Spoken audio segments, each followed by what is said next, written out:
Let's take a look at the simple process of swapping out your Brivo Smart Home Gateway SD card. First, locate your Brivo Smart Home Gateway.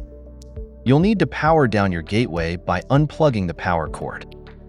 After the gateway powers down, remove the cover. The SD card is located on the upper left side. Use a small pair of pliers to pull out the card.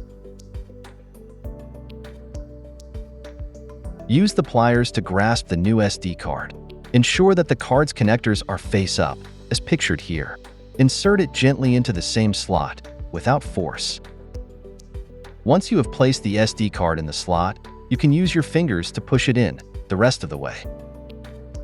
Replace the cover, plug in your Brivo Smart Home Gateway, and you're finished.